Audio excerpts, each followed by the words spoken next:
আচ্ছা আচ্ছা, আমরা এবার নেক্সট প্রবলেমটা করছি, যেটা এক্সাম্পলটা অলরেডি করে দেওয়া আছে, তবে এটা খুব ইম্পর্টেন্ট প্রবলেম বলে আমরা এটা বলে দিচ্ছি তোদের সুবিধার জন্য। আমি বলে দিচ্ছি তোদের সুবিধার জন্য। এটা প্রবলেমটা দেখ হচ্ছে পেজ নাম্বার কতটা 33-তে 2.3.8 একটা নার্সের রিকোয়ারমেন্টের উপর প্রবলেমটা আছে। ঠিক আছে, নার্সের রিকোয়ারমেন্ট প্রতিটা হসপিটালে বিভিন্ন সময় বিভিন্ন ধরনের দরকার হয়।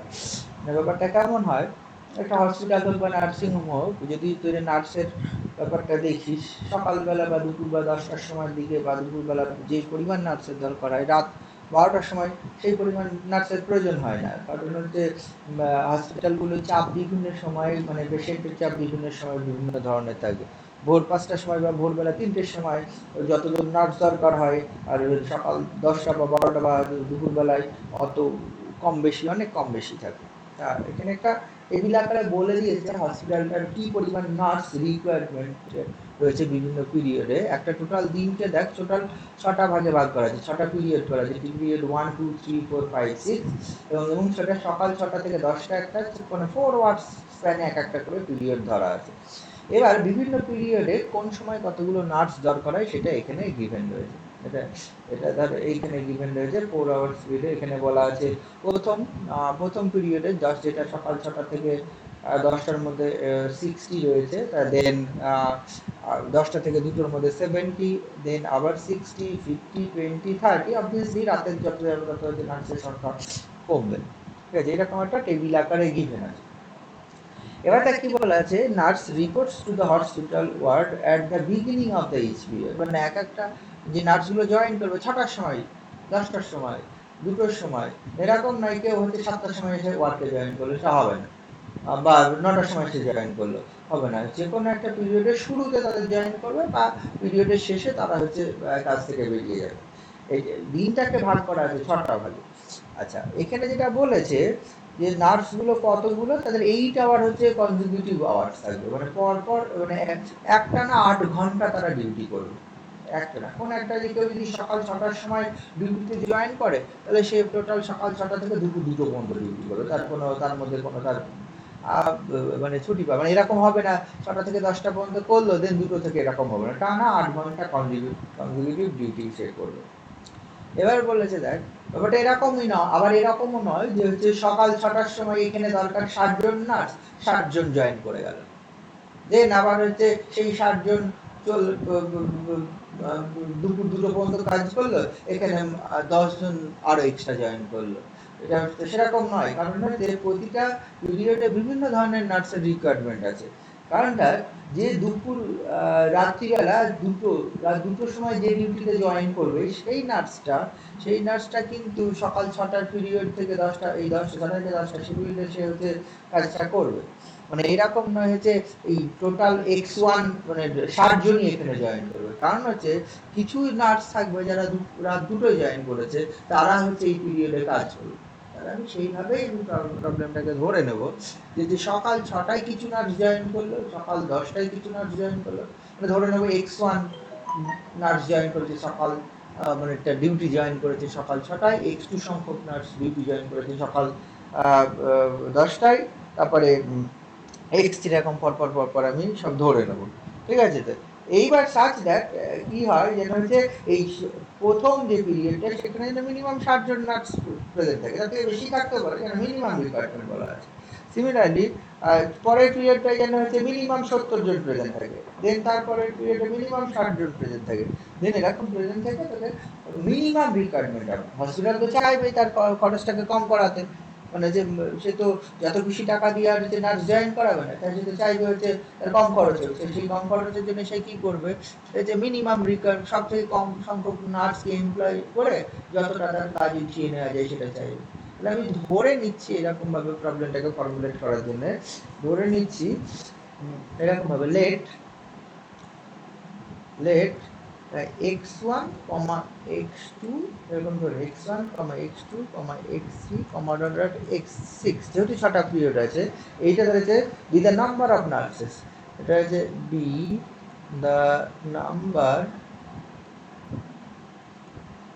number of nurses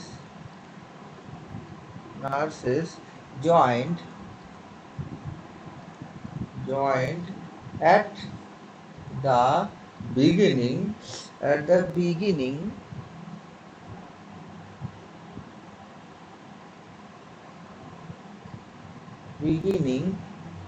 of each period, মানে আমি ধরে নিচ্ছি প্রতিটা পিরিয়ড মানে x1 সংখ্যক নার্স জয়েন করতে ফার্স্ট পিরিয়ডের বিগিনিং এ, x2 সংখ্যক নার্স জয়েন করতে সেকেন্ড পিরিয়ডের বিগিনিং, x3 সংখ্যক নার্স এরকম পরপর প্রতিটা পিরিয়ডে। এবার দেখ যে সিক্স পিরিয়ডে যে নার্সটা জয়েন করবে x6, এই x6 সংখ্যক নার্স কিন্তু ফার্স্ট পিরিয়ডেও এতে ডিউটিতে থাকবে, ফার্স্ট পিরিয়ড সকাল 10টা পর্যন্ত সেই ডিউটিতে থাকবে, ঠিক আছে। এবার দেখ এই যে x6 আর এই x1 জয়েন করলো, এই দুটো মিলে মিনিমাম যেন 60 হয়, টেবিলে যা গিভেন তাতে যেন মিনিমাম 60 হয়।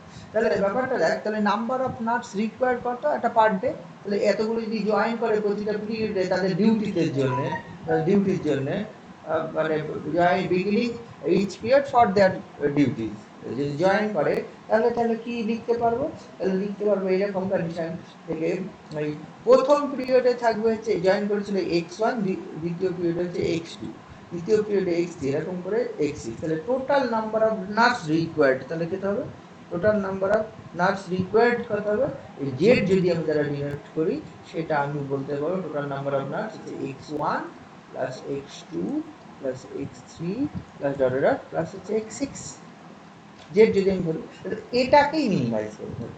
তাহলে কি করতে হসপিটাল চাইবে এই নাম্বার অফ নার্স যেন মিনিমাম হয়, কিন্তু আমার প্রতিটা পিরিয়ডে যে মিনিমাম রিকোয়ারমেন্ট যেটা 60, 70, আবার 60, 50, 30, 20 এই প্রতিটা পিরিয়ডে যেন মিনিমাম রিকোয়ারমেন্টটা থাকে, মানে সেটা হচ্ছে ফুলফিল করতে পারবে।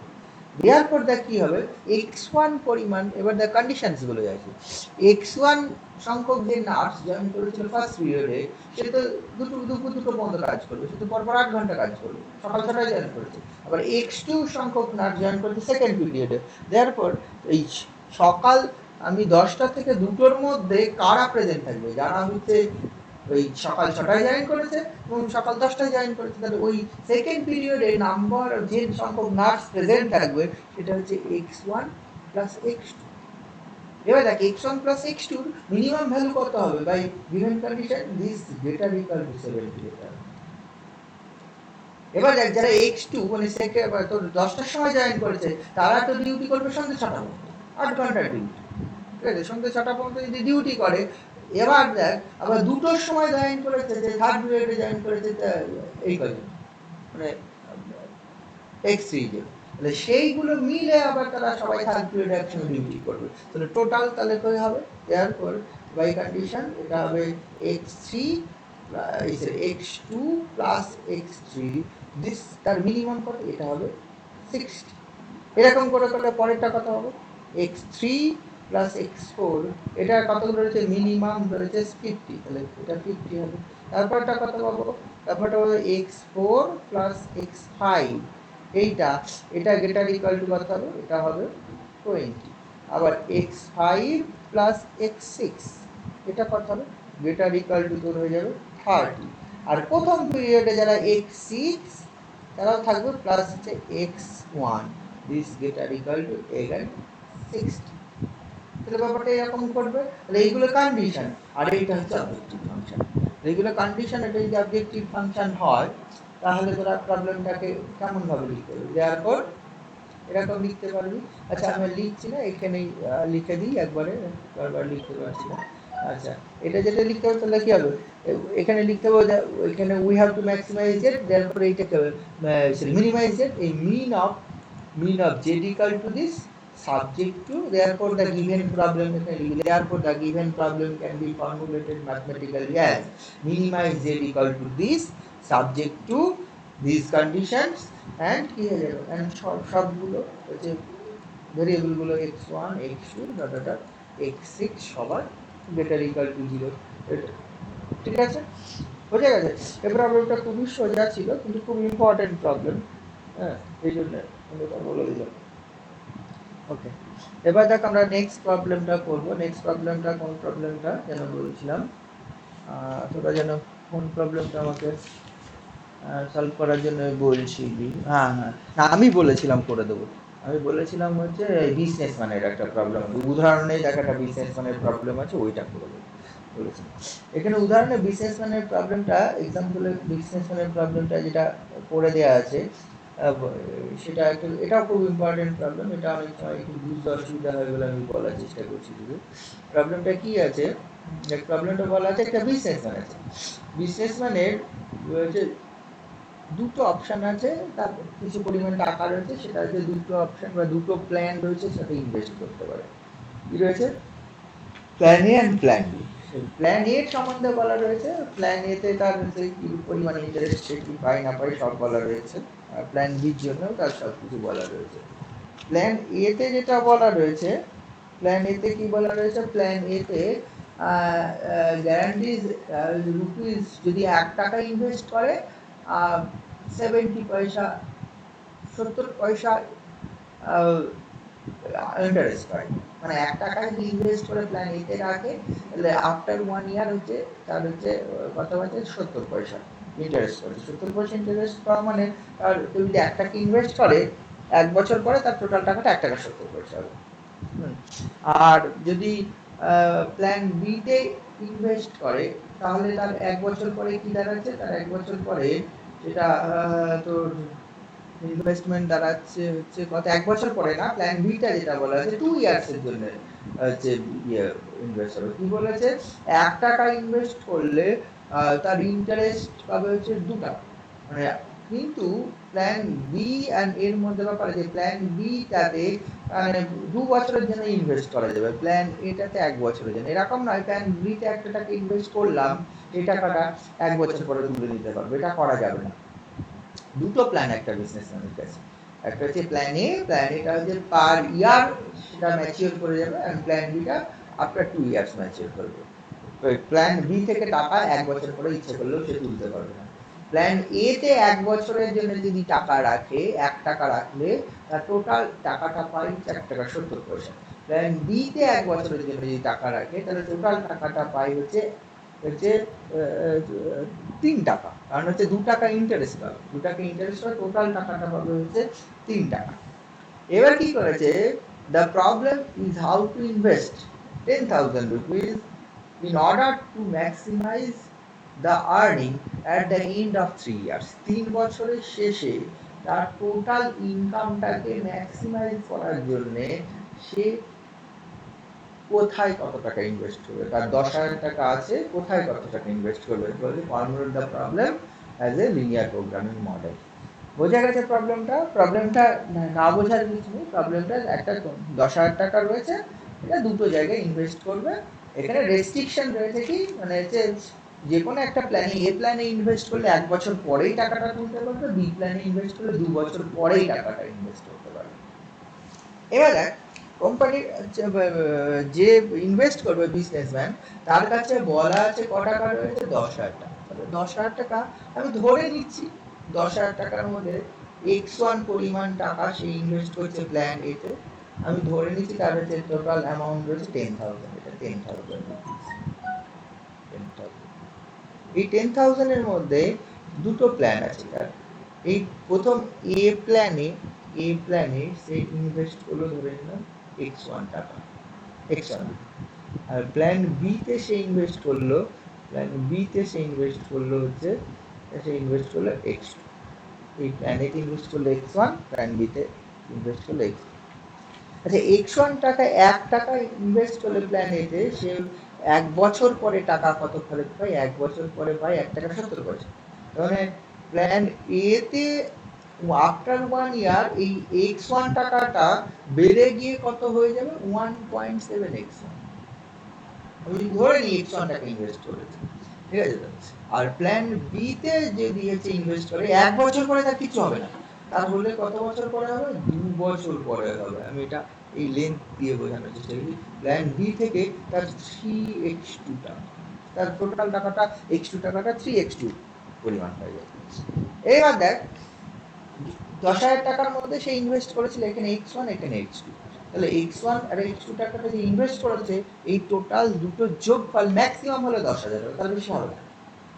x1 প্লাস x2 টোটাল অ্যামাউন্টটা কত হবে? 10,000। হতেই পারে আমি কিছু টাকা রেখে দিয়েছি, না রাখতেই পারি, সেটা পরের কথা। কিন্তু আমি ম্যাক্সিমাম 10,000 টাকা, 10,000 টাকা কম ইনভেস্ট করতে পারি, আমার কাছে 10,000 টাকা আছে, 10,000 ইনভেস্ট করবো, না হতে পারে। এবার দেখ আফটার 1 ইয়ার তার হাতে টাকা রয়েছে কিন্তু এখন এইটা, এটা হচ্ছে 1.7x1, এই পরিমাণ টাকা রয়েছে 1.7x1। এবার দেখ এই 1.7x1 টাকা সে আবার এখানে আবার ইনভেস্ট করেন, তার টাকাটা এখন দরকার নেই, তার টাকা দরকার আফটার 3 ইয়ার্স, এই মুহূর্তে তার হাতে কোনো টাকার দরকার নেই। আফটার 3 ইয়ার্স যদি টাকা দরকার, এই আফটার সে এখান থেকে আবার দুটো প্ল্যান ইনভেস্ট করতে পারে, একটা হচ্ছে প্ল্যান এ তে, আবার হচ্ছে আর একটা যে প্ল্যান বি তে। ঠিক আছে, প্ল্যান এ তে ধর এই যে এখানে বলা হচ্ছে x3 পরিমাণ টাকা ইনভেস্ট করলো, আর এটা ইনভেস্ট করলো হচ্ছে x4 পরিমাণ টাকা ইনভেস্ট করলো। ঠিক আছে, ইনভেস্ট যদি করে থাকে এইখানে দেখ আফটার 1 ইয়ার, মানে এইখানকার পরে 1 ইয়ার, তার মানে দেখো আফটার 2 ইয়ার্স, মানে প্রথম ইনভেস্টমেন্টের এইটা এইখানে অ্যামাউন্ট হবে 3, সরি এটা আবার x3 হয়ে যাবে 1.7x3, এই টাকাটা ইনভেস্ট হবে। ঠিক আছে, তো এবার দেখ তার মানে আফটার 2 ইয়ার্স তার হাতে টাকা, দেখ প্ল্যান এ থেকে ইনভেস্ট করে যে টাকাটা হয়েছিল 1.7x1 প্রথম ইনভেস্ট করার পর, সেটার আবার x3 পরিমাণ টাকা যদি ইনভেস্ট করে, তাহলে আফটার 2 ইয়ার্স তার হাতে এই টাকাটা আছে 1.7x3। আবার দেখ যেহেতু এইখানে ইনভেস্ট করেছিল x2 পরিমাণ টাকা, সেটা 2 বছর পরে এই টাকাটা আছে, তাহলে অ্যাকচুয়ালি আফটার 2 ইয়ার্স তার হাতে এই দুটো, এই যে 1.7x3 আর 3x2 টাকাটা সে চলে আসছে। এইবার দেখ আর এইখানে যে x4 পরিমাণ টাকা ইনভেস্ট করেছিল, সেটা আবার এইটা আফটার মানে এই প্রথম থেকে ধরলে আফটার তাহলে 3 ইয়ার্স, এটা তোর হয়ে যাবে 3x4। এবার দেখ 2 ইয়ার্স এর পরে তার হাতে টাকা রয়েছে কত? এইটা তার হাতে টাকা রয়েছে এইটা 1.7x, এটা দেখ আবার ইনভেস্ট করতে পারে, কিন্তু এটা 2 ইয়ার্স, তার টাকাটা টোটাল হাতে আসে টাকা 3 ইয়ার্স পরে। এই টাকাটা যেটা আছে আফটার 2 ইয়ার্স তার হাতে যে টাকাটা রয়েছে plan A and plan B তে মিলে, এই টাকাটা সে ইনভেস্ট করতে হবে শুধুমাত্র 1 ইয়ারের জন্য। তাহলে আমি বললাম এই টাকার মধ্যে থেকে সে হচ্ছে x5 টাকা ইনভেস্ট করলো তোর আবার প্ল্যান এ তে, ইনভেস্ট করলো x5 টাকা ইনভেস্ট করলে আফটার 1 ইয়ার কত টাকা হবে? এগেন আফটার 1 ইয়ার 1.7x হবে। ঠিক আছে, তো তাহলে এই প্ল্যান বি তে এখান থেকে আর ইনভেস্ট করতে হবে না, প্ল্যান বি তে ইনভেস্ট করলে 4 ইয়ার্স পরে গিয়ে পাবে, কারণ তার টোটাল টাকাটা হাতে আসলে আফটার 3 ইয়ার্স। তাহলে at the end of 3 years তার হাতে টাকাটা কোনটা? এইটা, এই দেখ 1.3x4 প্লাস 7x5। তাহলে দেখ এই যে 3 ইয়ার্স পরে যে টাকাটা তার হাতে আসছে সেটাই তাকে ম্যাক্সিমাইজ করবে। তাহলে এখানে অবজেক্টিভ ফাংশন কিন্তু এই জায়গাটায় আছে 3x4 প্লাস 1.7x5। তাহলে এটা কি করব? যদি এটা আমি ছবির সাহায্যে এটা বোঝানোর চেষ্টা করলাম, আশা করি তোরা বুঝতে পেরেছিস। না বুঝতে পারলে আমি আগে টোটাল অঙ্কটা পড়াই, তারপর আমাকে জিজ্ঞেস করিস, আমি হচ্ছে ক্লারিফাই আর একটু করে দেবো। এখানে কি লিখছি, তাহলে অঙ্কটা ধরতে হবে কি হবে, মানে ম্যাক্সিমাম আর্নিং এর জন্য আফটার 3 ইয়ার্স তার ম্যাক্সিমাম আর্নিং দরকার। তাহলে এখানে এরকমই লিখবি two get the maximum earning,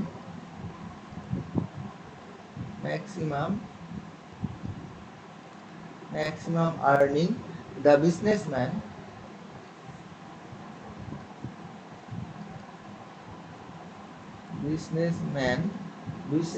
invest rupees x1 in plan A and rupees x2 in plan B। ঠিক আছে, দেওয়ার পর কি হবে? দেওয়ার পর এই যে টোটাল যে ইনভেস্ট করলো বাই গিভেন কন্ডিশন, খুব সিম্পল ব্যাপার, দেওয়ার পর বাই গিভেন কন্ডিশন লিখবি x1 প্লাস x2 এর less than equal to 10,000। Less than equal to মানে না লেস দ্যান ইকুয়াল টু হতে পারে, যেটা মনে করবে সেই বিজনেসম্যান যেটা মনে করবে সেটা করবে। এবার দেখ এই টাকাটা ইনভেস্ট করার পর আফটার 1 ইয়ার, তাহলে আফটার 1 ইয়ার টোটাল রিটার্ন কোথা থেকে পাবো? প্ল্যান এ থেকে, প্ল্যান বি থেকে কোনো রিটার্ন পাবো না।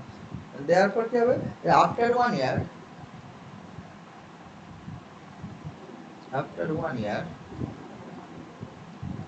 the total return from plan A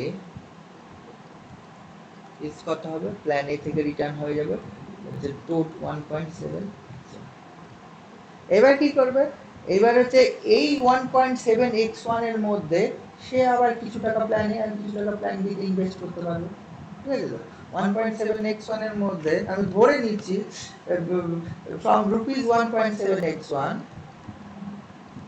from rupees 1.7x1 now we invest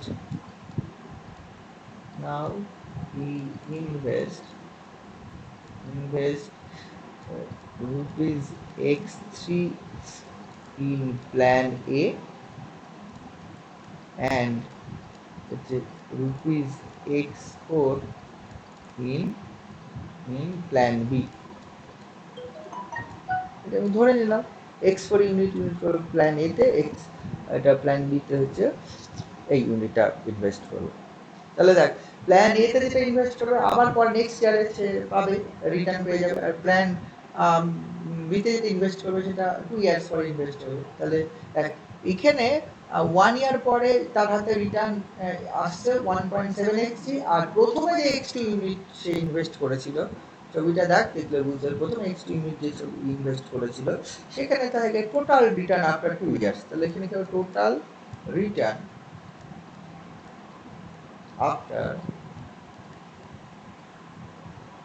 after 2 years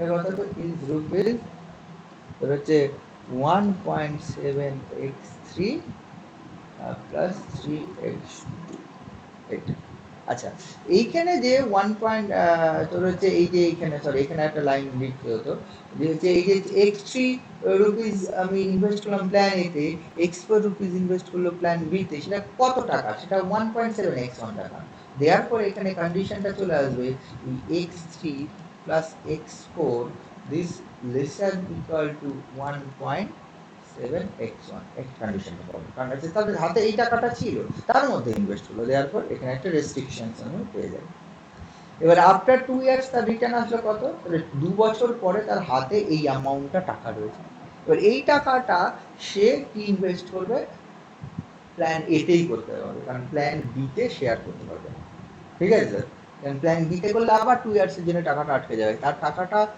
after 3 years দরকার আমি ধরে নিলাম দেয়ারপর এই আফটার 2 ইয়ার্স পরে যে রিটার্নটা তার হাতে এসছে তার মধ্যে আমি ধরে নিচ্ছি x5 নাও লেট আমি ধরে নিচ্ছি নাও হি invest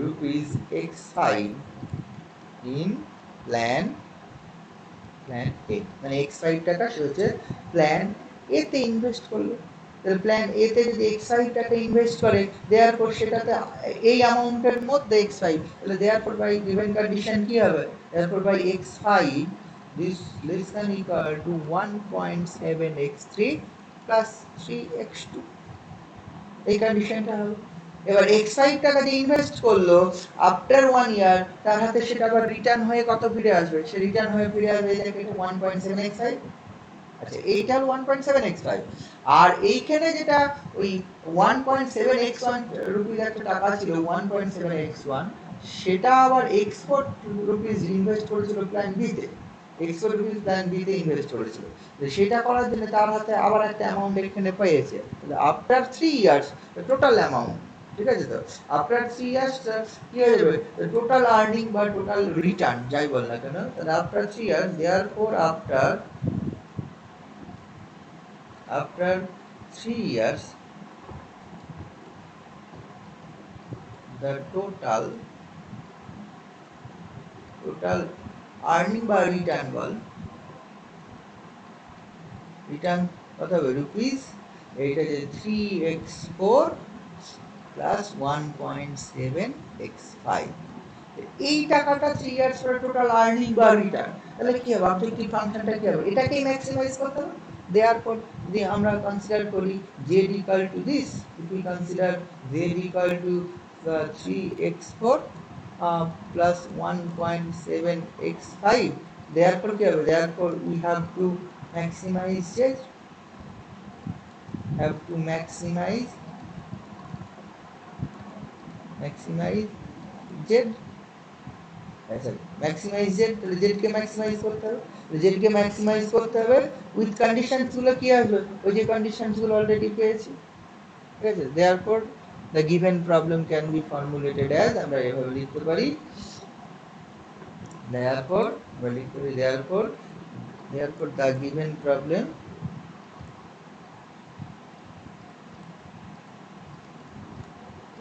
can be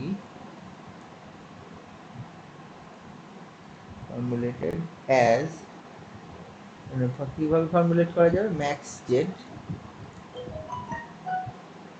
z equal to তোর হয়ে গেল 3x4 plus 1.7x5 subject to the conditions. কি আসবে, প্রথমটা আসবে x1 plus x2 less equal to 10,000, 10,000 টাকা ছিল তার কাছে।